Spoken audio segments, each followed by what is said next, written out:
So I know it hasn't been officially announced, but it seems like they're setting up for something big.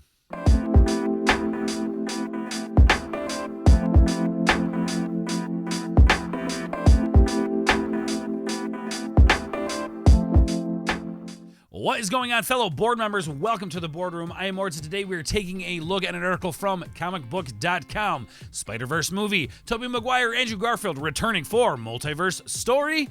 It's been rumored as far back as I remember, like May, maybe even before that, it's been rumored that they're possibly looking at doing a live-action Spider-Verse movie, maybe playing off the popularity of the Into the Spider-Verse cartoon. Great show. If you guys haven't watched that movie, watch the movie. It's awesome.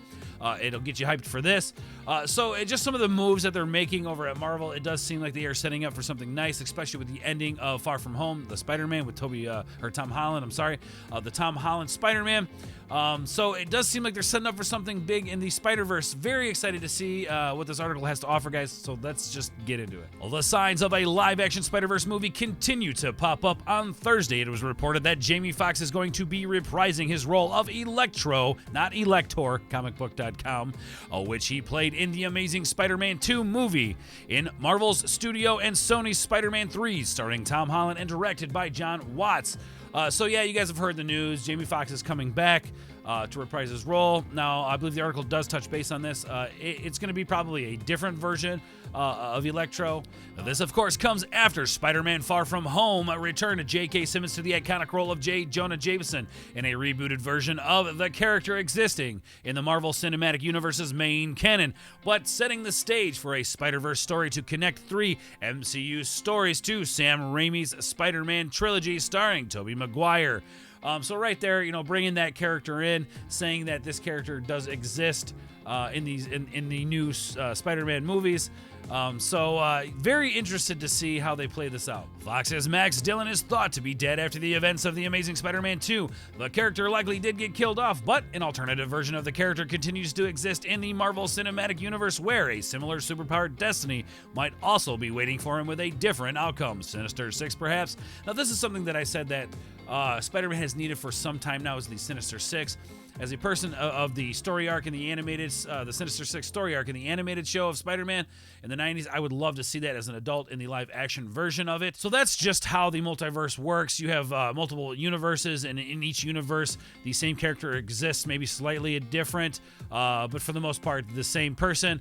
It's not hard to think that they could do something in the multiverse situation, especially with Doctor Strange, the multiverse stuff coming out. It's going to change the entire MCU, and it's going to allow them to expand the MCU a little bit more and stretch those stories out a little bit longer. To quote Kevin Feige, it was an idea we had from the very earliest conversations of, if we at Marvel Studios get to work with Sony and make a Spider-Man movie, we want to bring Jameson back somehow. And thinking about who it could be, we really thought J.K. as an actor is so versatile. And you look at his amazing iconic performance in the Raimi films, but then look at his amazing performance in Whiplash and other films. You go, it can be the same guy, but a different tone.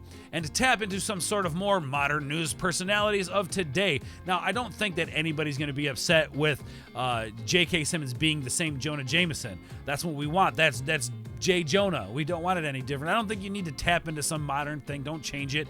I think fans are just going to be okay with him existing as that character, as he always has through the Raimi films and through hopefully this one. Just be that same person. By now, you've seen the Morbius trailer, and you know that a picture of Spider-Man was on the wall, labeling the hero as a murderer, seemingly tying it to the post-credit scene of Spider-Man Far From Home. All right, so you guys have seen that scene at the end of Far From Home where Spider-Man's sitting there with Mary Jane, and then J. Jonah Jameson pops on the screen and gives out the identity of Spider-Man, and that's where it ends.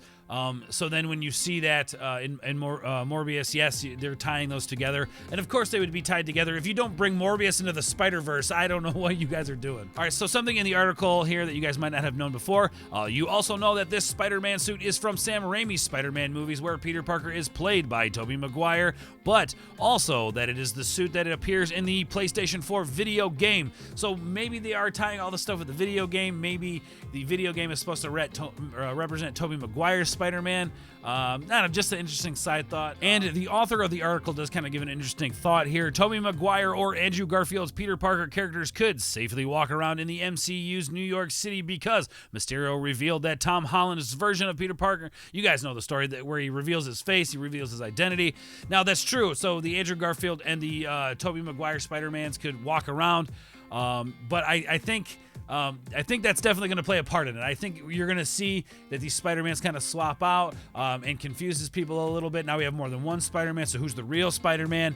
And I think they're going to use that to their advantage for sure. All right, everybody, so that is the article. A lot of information here to cover, but we did it. So we have Jamie Foxx coming back to reprise his role as Electro. We have the Morbius movie coming out, which is essentially tying into the end of Far From Home, bringing J.K. Simmons back as J. Jonah Jameson. It seems like they are setting up the dominoes, lining them up to knock them down. So I think it's inevitable. I think we're going to get a live-action Spider-Verse movie, and it is going to be epic. I cannot wait for more information to come out. So make sure you guys stay tuned to the channel for more information on this in the future as it comes out. And I'll do my best to try to keep up with these videos and get them out as soon as I can. But anyway, guys, thank you so much. That is the video. If you guys want to leave a comment down below, let me know what you guys think. If you're excited for this, if you don't think it's a good idea, if you don't think they can pull it off, let me know in the comments down below your guys' thoughts. Also, for those of you who are new to the channel, I want to thank you guys for stopping by and hanging out with us. If you have made it this far through the video, please make sure you hit that like button down below. Make sure you hit that bell for notifications. And as always, please make sure you hit that subscription button. It always helps. So a possible Spider-Verse movie. We got Jamie Foxx coming back. Just so much going on, guys. Thank you so much for watching. I love all of you guys, and we will catch you on the other side. Peace.